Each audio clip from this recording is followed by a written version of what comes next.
ദൈവത്തിൻ്റെ അതിപരിശുദ്ധമായ നാമം വാഴ്ത്തപ്പെടുമാറാകട്ടെ. വെളിപ്പാട് പുസ്തക പഠന പരമ്പര നമ്മൾ ആരംഭിക്കുകയാണ്. എല്ലാ ദിവസവും 15 മിനിറ്റ് വീതം നിങ്ങൾ ദൈവവചന ധ്യാനത്തിനായി മാറ്റിവെക്കുന്നുവെങ്കിൽ നിശ്ചയമായും ഏറ്റവും പ്രയാസകരം എന്ന് പലരും കരുതി വച്ചിരിക്കുന്ന പുതിയ നിയമത്തിലെ ഒരേ ഒരു പ്രവചന ഗ്രന്ഥമായ വെളിപ്പാട് പുസ്തകം വളരെ സിമ്പിളായി നമുക്ക് പഠിക്കുവാനും ഗ്രഹിക്കുവാനും സാധിക്കും. തുടർന്നുള്ള ക്ലാസ്സുകൾ നിങ്ങൾക്ക് ലഭിക്കുവാനായിട്ട് ഈ ചാനൽ ഇപ്പോൾ തന്നെ സബ്സ്ക്രൈബ് ചെയ്യുകയും ബെല്ലൈക്കൺ ഓൺ ചെയ്യുകയും നോട്ടിഫിക്കേഷൻ ഓൺ ചെയ്ത് വയ്ക്കുകയും ചെയ്യുക. തുടർന്നുള്ള എല്ലാ ക്ലാസ്സുകളും നിങ്ങൾക്ക് ലഭിക്കുന്നതായിരിക്കും. ഒരു ക്ലാസ് പോലും മുടങ്ങാതെ എല്ലാ ക്ലാസ്സുകളും അറ്റൻഡ് ചെയ്യുവാൻ ദയവായി ശ്രമിക്കുക. നമ്മൾ വെളിപ്പാട് പുസ്തക പഠന പരമ്പരയിലേക്ക് പ്രവേശിക്കുകയാണ്. വെളിപ്പാട് എന്നതിൻ്റെ അർത്ഥം എന്താണ്? മൂടി മറച്ചു വെച്ചിരിക്കുന്ന ഒരു വസ്തുവിനെ അതിൻ്റെ മൂടിയിരുന്ന മറ മാറ്റി കാണിക്കുക എന്നതാണ് വെളിപ്പാടെന്ന വാക്കിൻ്റെ അർത്ഥം. ഭാവിയിൽ സംഭവിക്കാനുള്ളത് മനുഷ്യർക്ക് മറവായിരുന്നതുമായ രഹസ്യങ്ങൾ യഹോവയായ ദൈവം തൻ്റെ പുത്രനായ യേശുക്രിസ്തുവിനും യേശുക്രിസ്തു തൻ്റെ ദൂതനിലൂടെ അപ്പോസ്തലനായ യോഹന്നാനും വെളിപ്പെടുത്തി. വെളിപ്പാട് പുസ്തകം 1-ാം അധ്യായം 1-ാം വാക്യത്തിൽ നമുക്കത് കാണാൻ കഴിയുന്നുണ്ട്. 22-ാം അധ്യായത്തിൻ്റെ 6-ാം വാക്യത്തിലും നമുക്കിത് കാണുവാൻ കഴിയുന്നു. യോഹന്നാനോട് എഴുതുവാൻ കൽപ്പിക്കുകയാണ്. യോഹന്നാൻ 2 പ്രാവശ്യം ദൂതൻ വെളിപ്പെടുത്തി എന്ന പദം താൻ പറയുന്നുണ്ട്. വെളിപ്പാട് 1-ലും വെളിപ്പാട് 22-8 ഈ വാക്കുകൾ യോഹന്നാൻ എടുത്തു പറയുന്നു. യേശു പറയുന്നു, ഞാൻ സഭയ്ക്കു വേണ്ടി നിങ്ങളോട് സാക്ഷീകരിപ്പാൻ എൻ്റെ ദൂതനെ അയച്ചു. വെളിപ്പാട് പുസ്തകം 22-ാം അധ്യായം അതിൻ്റെ 16-ാമത്തെ വാക്യം. ഇനി യോഹന്നാനെ കുറിച്ച് നമുക്ക് അല്പമായി ഒന്ന് ചിന്തിക്കാം. യേശുവിൻ്റെ 12 ശിഷ്യന്മാരിൽ ഏറ്റവും പ്രായം കുറഞ്ഞ ആളായിരുന്നു യോഹന്നാൻ. യേശുവിൻ്റെ ശിഷ്യന്മാരിൽ യോഹന്നാനും യാക്കോബും സഹോദരങ്ങളായിരുന്നു. ഇവരെ സബദി മക്കൾ എന്ന് വേദപുസ്തകം പരിചയപ്പെടുത്തുന്നു. യേശുവിൻ്റെ ശിഷ്യന്മാരിൽ 11 പേരും രക്തസാക്ഷികളായാണ് മരിച്ചത്. എന്നാൽ സാധാരണ മരണം യോഹന്നാന് മാത്രമാണ് ലഭിച്ചത്. തൻ്റെ സഹോദരൻ യാക്കോബാണ് ആദ്യത്തെ രക്തസാക്ഷി. യോഹന്നാൻ അപ്പോസ്തലൻ ബൈബിളിൽ 5 പുസ്തകങ്ങൾ എഴുതിയിട്ടുണ്ട്. യോഹന്നാൻ്റെ സുവിശേഷം, തൻ്റെ 3 ലേഖനങ്ങൾ, നാം പഠിച്ചുകൊണ്ടിരിക്കുന്ന വെളിപ്പാട് പുസ്തകം. ഇനി ബൈബിളിനെ കുറിച്ച് അല്പമായി നമുക്കൊന്ന് നോക്കാം. ബിബ്ലിയ എന്ന ബഹുവചനമായ ഗ്രീക്ക് പദത്തിൽ നിന്നാണ് ബൈബിൾ എന്ന വാക്കുണ്ടായിരിക്കുന്നത്. ഇതിൻ്റെ അർത്ഥം പുസ്തകങ്ങളെന്നാണ്. 1750 വർഷങ്ങൾക്കുള്ളിൽ ഏകദേശം 40 പേർ പല സ്ഥലത്തും പല ഭാഷകളിലും ആയിരുന്നവരാണ് ഇതിൻ്റെ എഴുത്തുകാർ. ഇതെഴുതിയവരിൽ രാജാക്കന്മാരുണ്ട്, ആട്ടിടയന്മാരുണ്ട്, കൃഷിക്കാരുണ്ട്, മുക്കുവന്മാരുണ്ട്, ചുങ്കക്കാരുണ്ട്, പ്രവാചകന്മാരുണ്ട്, പുരോഹിതന്മാരുണ്ട്, പ്രഭുക്കന്മാരുണ്ട്, കവികളുണ്ട്. ഇങ്ങനെ പല സംസ്കാരത്തിൽപ്പെട്ടവരാണ് ഇത് രചിച്ചിരിക്കുന്നത്. ഇവർ തമ്മിൽ യാതൊരു ബന്ധവുമില്ല. ബൈബിളിനെ 2ആയി തിരിച്ചാണ് നാം പഠിക്കുന്നത്. ഒന്ന്, യേശുക്രിസ്തുവിൻ്റെ ഈ ലോകത്തിലെ ജനനത്തിന് മുമ്പുള്ള കാലയളവ്. അത് ഓൾഡ് ടെസ്റ്റ്മെൻ്റ് എന്ന് അല്ലെങ്കിൽ പഴയ നിയമമെന്ന് നമ്മളതിനെ വിളിക്കുന്നു. ദൈവവും മനുഷ്യനുമായുള്ള ഉടമ്പടിയാണ് നമുക്ക് അതിൽ കാണാൻ കഴിയുന്നത്. രണ്ടാമതായി ന്യൂ ടെസ്റ്റ്മെൻറ്റ് അല്ലെങ്കിൽ പുതിയ നിയമം. യേശുക്രിസ്തുവിൽ കൂടെ മനുഷ്യനുമായുള്ള ഉടമ്പടിയാണ് നമ്മൾ പുതിയ നിയമത്തിൽ കാണുന്നത്. 1-ാം ഉടമ്പടി മനുഷ്യൻ്റെ പാപത്തിൽ നിന്നുള്ള രക്ഷ കർമ്മമാർഗത്തിൽ കൂടെയും, നമുക്കറിയാം യാഗങ്ങൾ, പെരുന്നാളുകൾ, ഇതിലൂടെയൊക്കെ രക്ഷ നേടാം എന്ന് പഴയ നിയമം പഠിപ്പിക്കുമ്പോൾ രണ്ടാമത്തെ ഉടമ്പടി യേശുക്രിസ്തുവിൻ്റെ ക്രൂശിലെ ഏകയാഗത്താൽ വിശ്വസിക്കുന്നവർക്ക് മാത്രം എന്നേക്കുമുള്ള രക്ഷയായാണ് ദൈവത്തിൻ്റെ വചനം നമ്മളെ പഠിപ്പിക്കുന്നത്.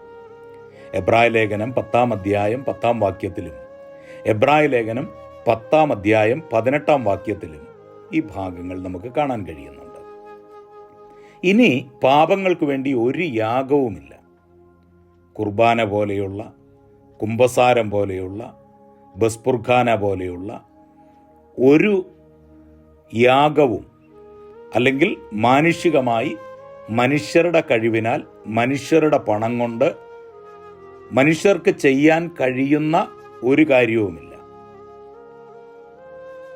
ബൈബിൾ ഇത് ദൈവത്തിൻ്റെ വചനമാണ്.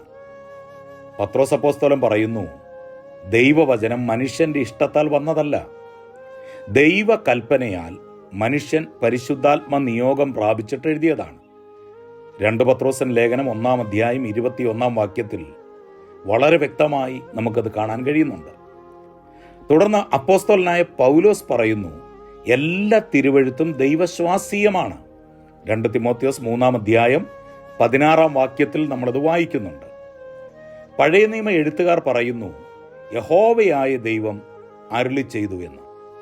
യെശയ്യാ പ്രവചനം 1-ാം അധ്യായം 1-ാം വാക്യം, ആമോസിൻ്റെ പ്രവചനം 1-ാം അധ്യായം 1-ാം വാക്യം, മീഖ പ്രവചനം 1-ാം അധ്യായം 1-ാം വാക്യം, ഹബക്കൂക്ക് 1:1, യിരെമ്യാവ് 38:21, നഹൂം 1:12, സഖരിയാവ് 7:12, 2 ശമൂവേൽ 23:2, യഹസ്കേൽ 2:2, 11:5, 11-ാം അധ്യായം 24-ാം വാക്യം. പഴയ നിയമത്തിൽ 39 പുസ്തകങ്ങളും പുതിയ നിയമത്തിൽ 27 പുസ്തകങ്ങളുമുണ്ട്. ഇത് 1750 വർഷങ്ങൾ കൊണ്ട് പലരായി എഴുതിയെങ്കിലും ഒരു നൂലിൽ കോർത്ത 66 മണികളുള്ള ഒരു മാല പോലെയാണ്. കേന്ദ്രബിന്ദു യേശുക്രിസ്തുവാണ്. അതുകൊണ്ടാണ് പലർ എഴുതിയാലും ഒരേ ആത്മാവിൽ എഴുതിയതുകൊണ്ട് ഉദ്ദേശം ഒന്നു തന്നെയാണ്. അത് യേശുക്രിസ്തുവിൽ കൂടെയുള്ള രക്ഷയാണ്. ഇനി നമ്മൾ വെളിപ്പാട് പുസ്തകത്തിലേക്ക് വരികയാണ്. ബൈബിളിൽ 66 പുസ്തകങ്ങളിൽ 65 പുസ്തകവും യഹോവയായ ദൈവം തൻ്റെ ആത്മാവാകുന്ന പരിശുദ്ധാത്മാവിൽ കൂടെ എഴുതിച്ചതാണെങ്കിൽ, വെളിപ്പാട് പുസ്തകം യഹോവയായ ദൈവം തൻ്റെ പുത്രനായ യേശുക്രിസ്തുവിനും യേശുക്രിസ്തു തൻ്റെ ദൂതൻ അപ്പോസ്തലനായ യോഹന്നാനും പ്രദർശിപ്പിച്ച് കാണിക്കുകയും എഴുതിക്കുകയും ചെയ്തതാണ്. വേദപുസ്തകത്തിലെ ഒടുവിലത്തെ പുസ്തകമായതിനാലും ലോകത്തിൻ്റെ അവസാനം നടക്കുവാനുള്ള കാര്യങ്ങൾ ഇതിൽ വിവരിച്ചിരിക്കുന്നതിനാലും പിന്നീട് ഒന്നും സംഭവിക്കാനില്ലാത്തതുകൊണ്ടും ഇതിനെ സമാപ്തി ഗ്രന്ഥം എന്ന് വിളിക്കപ്പെടുന്നു. പുതിയ നിയമത്തിൽ ഒരു പ്രവചന പുസ്തകമേ ഉള്ളൂ. അത് വെളിപ്പാട് പുസ്തകമാണ്. ഇതിൻ്റെ സ്ഥാനം 27. പഴയ നിയമത്തിലെ ദാനിയേലിൻ്റെ പുസ്തകം പ്രവചന പുസ്തകമാണ്. അതിൻ്റെ സ്ഥാനം 27. ദാനിയേലിൻ്റെ പുസ്തകത്തിലെ വിഷയവും വെളിപ്പാട് പുസ്തകത്തിലെ വിഷയവുമായി വളരെ സാമ്യമുള്ളതുകൊണ്ട് രണ്ടും ഒന്നിച്ച് പഠിക്കുന്നതാണ് നല്ലത്. എന്നാൽ ദാനിയേലിൻ്റെ പ്രവചനത്തെ അടച്ച് മുദ്രയിടുവാൻ ദൈവം പറയുന്നു. ദാനിയേൽ 12:9 നമ്മളത് വായിക്കുന്നു. എന്നാൽ വെളിപ്പാട് പുസ്തകം തുറന്നു കാണിക്കുകയാണ്. മുദ്രയിടരുത് എന്ന് ദൈവം പറയുന്നു. വെളിപ്പാട് പുസ്തകം 22-ാം അധ്യായം അതിൻ്റെ 10-ാമത്തെ വാക്യം. വേദപുസ്തകത്തിൽ സാത്താൻ ഒട്ടും ഇഷ്ടപ്പെടാത്ത 2 പുസ്തകങ്ങളാണ്. ഒന്ന് ഉൽപ്പത്തി പുസ്തകവും 2 വെളിപ്പാട് പുസ്തകവും. ഉൽപ്പത്തിയിൽ ദൈവസാദൃശ്യത്തിലും ദൈവസ്വരൂപത്തിലും സൃഷ്ടിച്ച മനുഷ്യനിൽ മോഹം ജനിപ്പിച്ച് ദൈവകൽപ്പന ലംഘിപ്പിച്ച് പാപം ചെയ്യിക്കുകയും തന്മൂലം ദൈവത്തിൽ നിന്നകന്ന മനുഷ്യൻ ഏദൻ പർദീസ നഷ്ടപ്പെടുത്തുകയും ചെയ്തു. മാത്രമല്ല, ഭൂമിമേൽ മനുഷ്യനുണ്ടായിരുന്ന അധികാരവും പിശാച് കൈക്കലാക്കി. ഇത് മനുഷ്യർ അറിയരുതെന്ന് പിശാച് ആഗ്രഹിക്കുന്നു. ഈ പിശാചും മനുഷ്യനും ദൈവത്താൽ ശപിക്കപ്പെടുകയും ചെയ്തു. പിശാചിനോട് പറഞ്ഞു, സ്ത്രീയുടെ സന്തതി നിന്റെ തല തകർക്കും. മനുഷ്യനോട് പറഞ്ഞു, പിശാച് നിന്റെ കുതികാൽ തകർക്കും. അങ്ങനെ യേശുക്രിസ്തു മനുഷ്യപുത്രനായി ഈ ലോകത്തിൽ വന്ന് പിശാചിൻ്റെ തല തകർത്തു. ഇത് നടക്കാതിരിക്കാൻ പിശാച് സ്ത്രീയുടെ സന്തതിയായി ജനിച്ച സകല ആളുകളെയും അവൻ തകർക്കുവാൻ തുടങ്ങി. അങ്ങനെ യഹോവഭക്തനായ ഹാബേലിനെ സ്വന്തം സഹോദരൻ കൊലപ്പെടുത്തി കളഞ്ഞു. അബ്രഹാമിൽ നിന്നൊരു വാഗ്ദത്ത സന്തതി ഉണ്ടാകാതിരിപ്പാൻ പിശാച് വളരെയധികം ശ്രമിച്ചു. മോശയെ നശിപ്പിക്കുവാൻ, ഇസ്രായേല്യർക്കുണ്ടാകുന്ന ആൺകുഞ്ഞുങ്ങളെ കൊല്ലുവാൻ ഫറവോന് കൽപ്പന കൊടുത്തു. ഒടുവിൽ യേശുവിൻ്റെ ജനന സമയത്ത് ഹെരോദാവ് 2 വയസ്സിന് താഴെയുള്ള ആൺകുഞ്ഞുങ്ങളെയെല്ലാം കൊന്നു. എന്നാൽ സാത്താൻ്റെ തന്ത്രം ദൈവത്തിന് മുൻപിൽ നടക്കുകയില്ലല്ലോ. മരുഭൂമിയിൽ വെച്ച് യേശുവിനെ പരീക്ഷിച്ച് തോൽപ്പിച്ച് പിശാചിൻ്റെ ഭരണം നിലനിർത്തുവാൻ പിശാച് ശ്രമിച്ചു. അവിടെയും സാത്താന് പരാജയമായിരുന്നു. ഒടുവിൽ യേശുവിൻ്റെ ക്രൂശിലെ മരണത്തോടെ പിശാച് ജയിച്ചുവെന്ന് താൻ വിചാരിച്ചു. യേശുവിൻ്റെ കല്ലറയ്ക്ക് മുദ്ര വെപ്പിച്ചു. എന്നാൽ യേശു ഉയർത്തെഴുന്നേറ്റു. സ്വർഗത്തിലെയും ഭൂമിയിലെയും അധോലോകത്തിൻ്റെയും സകല അധികാരവും യേശുക്രിസ്തുവിൻ്റെ കയ്യിലായി. സാത്താൻ തോറ്റു.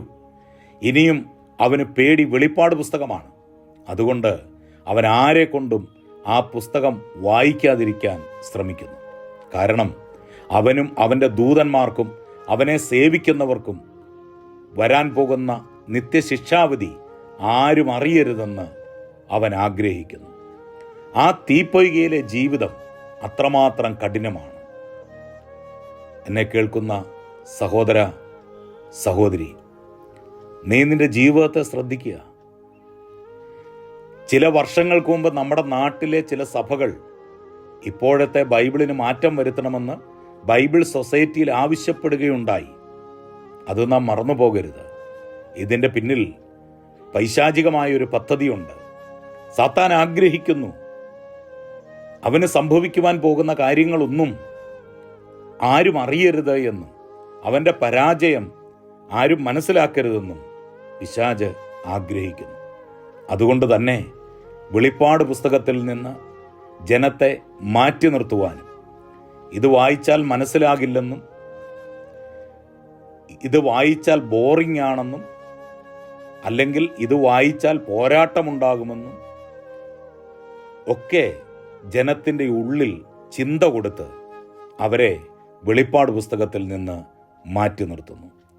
എന്നാൽ ദൈവം വെളിപ്പാട് പുസ്തകത്തിൽ അതിൻ്റെ ആരംഭത്തിൽ തന്നെ പറയുന്നു, ഇത് വായിക്കുന്നവനും വായിച്ച് കേൾക്കുന്നവനും ഇതിൽ പറഞ്ഞിരിക്കുന്ന പ്രമാണിക്കുന്നവർ എല്ലാവരും ഭാഗ്യവാന്മാരാണ്.